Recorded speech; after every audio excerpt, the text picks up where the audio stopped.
Namaku Arini, aku baru lulus kuliah dan bercita-cita jadi guru. Tapi semua impianku kandas begitu saja saat mama bilang, besok kamu lamaran, calonmu sudah siapin rumah dan mobil. Dia pria kaya, tapi juga 2 kali usia ayahmu. Katanya ini demi masa depan. Tapi masa depan siapa? Aku atau mereka? Kalau kamu pernah merasa hidupmu ditukar demi gengsi keluarga, kisah ini akan menyentuh hatimu sampai dalam. Arini duduk termenung di depan cermin.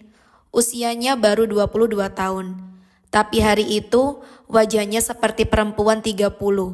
Bukan karena riasan, tapi karena hati yang tak bisa dia bohongi. Besok kamu lamaran, Rin, kata ibunya 2 hari lalu. Arini hanya bisa diam. Ayahnya pun ikut bicara. Ini kesempatan. Kamu bisa langsung punya rumah, mobil, hidup enak. Kami nggak minta kamu kerja banting tulang. Cuma jalani pernikahan dengan Pak Hendro. Pak Hendro seorang pengusaha properti berusia 56 tahun. Sudah pernah menikah 2 kali, anak-anaknya pun lebih tua dari Arini. Tapi orang tuanya menyebutnya berkah. Karena Pak Hendro datang membawa maha besar, janji modal usaha dan rumah mewah. Dia bisa membahagiakan kamu, Rin, bujuk sang ibu lagi. Tapi Arini tahu yang sebenarnya ini bahagia bukan dirinya. Pagi itu rumah Arini penuh tamu. Mama sibuk di dapur, ayah mondar-mandir memastikan semua berjalan sempurna. Arini, dia duduk kaku di kamarnya, mengenakan kebaya biru muda yang bahkan tidak ia pilih sendiri. Rin, senyum dong, ini tamu penting semua, bisik mama ketika Arini dipanggil keluar. Tamu penting yang dimaksud adalah Pak Hendro dan keluarganya, anak-anaknya, bahkan mantan istrinya datang. Semua menatap Arini seolah dia trofi kemenangan. Cantik, muda, lulusan universitas, dan yang paling penting akan segera menjadi nyonya besar. Pak Hendra menyamatkan cincin emas di jari Arini. Tepuk tangan menggema, kamera mengambil gambar, tapi hati Arini hancur. Tidak ada bahagia di matanya, hanya kepasrahan, janji manis. Arini akan hidup bahagia, ucap Pak Hendro. Arini ingin tertawa, tapi hanya senyum tipis yang keluar. Bibirnya kaku, pipinya terasa berat.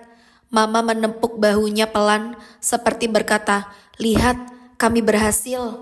Hari itu datang lebih cepat dari yang Arini harapkan. Hari di mana dia akan menjadi istri dari pria yang lebih cocok jadi pamannya.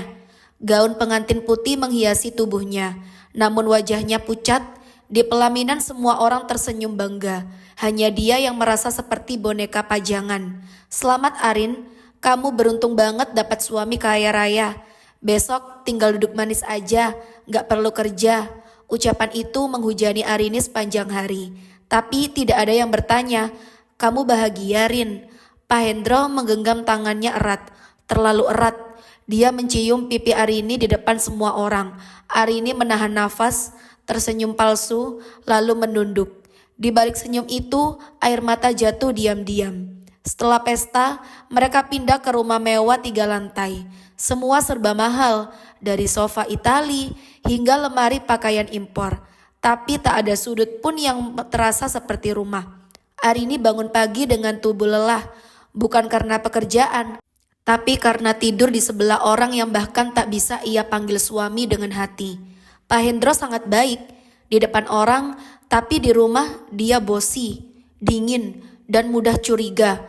Semua gerak-gerik Arini diawasi. Jangan keluar rumah tanpa bilang, jangan ngobrol sama laki-laki, jangan posting foto tanpa izin.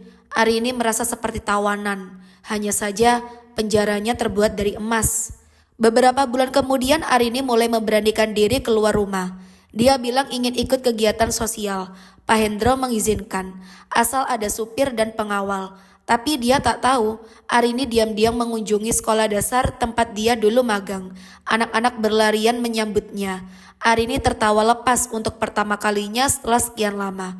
Di kelas kecil, dengan cat yang mengelupas, dia merasa lebih hidup daripada di rumah mewahnya. Seorang guru muda menyapa, "Mbak Arini, masih ingat saya?" "Bayu, dulu sama-sama di bimbingan belajar." Bayu, lelaki sederhana, cerdas, dan punya senyum hangat. Arini tidak berniat apa-apa, tapi kehadirannya seperti angin sejuk di tengah panasnya hidup yang penuh tekanan. Setiap pekan, Arini kembali ke sekolah itu. Awalnya untuk membantu mengajar, lama-lama dia datang untuk melihat Bayu. Cara Bayu berbicara, mengajar, dan memperlakukan murid-murid membuat hati Arini bergetar. "Mbak Arini, kelihatan beda ya sekarang, lebih hidup." Kalimat itu sederhana, tapi lebih jujur dari semua janji manis yang pernah Arini dengar. Arini tahu ini salah, tapi hatinya mulai ingin jujur.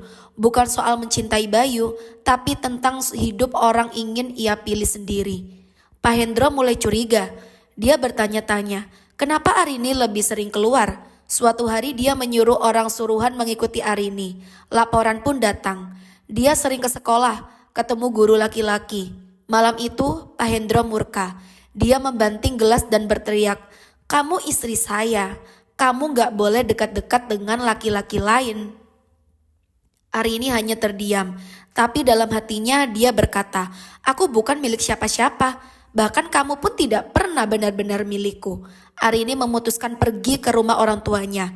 Dia menangis di pelukan ibunya. "Mama, kenapa tega nikahin aku dengan orang yang aku gak cinta?" Mama terpukul, tapi tetap dengan pembelaan. "Kami cuma ingin kamu gak susah.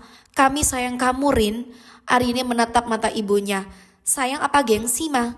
Ayahnya diam, terlalu malu untuk bicara. Karena kenyataannya semua ini tentang obsesi mereka terhadap status, bukan masa depan Arini. Beberapa hari kemudian, Arini kembali ke rumah mewah itu, bukan untuk tinggal, tapi untuk bicara. "Aku minta cerai," katanya Pak Hendro. Pak Hendro tertawa sinis. "Kamu pikir gampang?" Arini menatap matanya. "Aku tidak minta apa-apa. Ambil semua yang kamu beri. Rumah, mobil, harta. Aku hanya ingin kembali ke diriku sendiri." Pak Hendro terdiam. Mungkin baru kali ini dia sadar. Arini bukan gadis polos yang bisa dikendalikan. Perceraian itu terjadi secara diam-diam. Tanpa pesta, tanpa drama. Hanya selembar surat dan hati yang akhirnya lega. Arini kembali ke sekolah. Dia mengajar lagi, hidup di kontrakan kecil, tapi tiap malam dia tidur nyenyak. Tidak ada lagi hantu, suara orang lain yang mengatur hidupnya. Bayu tetap hadir, tapi Arini tidak terburu-buru.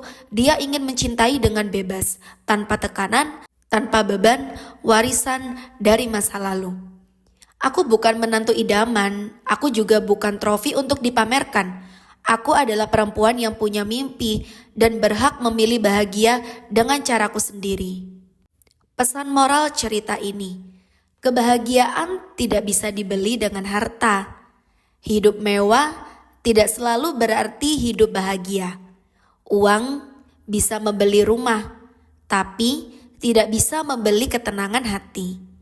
Anak berhak memilih jalan hidupnya sendiri. Obsesi orang tua terhadap status dan kekayaan tidak boleh mengorbankan kebebasan anak untuk mencintai dan menentukan masa depannya. Pernikahan tanpa cinta adalah penjara jiwa. Menikah hanya demi tuntutan keluarga atau gengsi sosial bisa menyisakan luka yang sulit disembuhkan. Hidup sederhana tapi bermakna, lebih indah daripada mewah tapi penuh tekanan. Arini akhirnya menemukan ketenangan bukan saat menjadi nyonya besar, tapi saat mengajar anak-anak dengan cinta dan ketulusan. Setiap perempuan berhak mengatakan tidak, berani mengambil keputusan untuk keluar dari pernikahan yang tidak sehat adalah bentuk keberanian, bukan kegagalan. Arini telah memilih jalan hidupnya sendiri.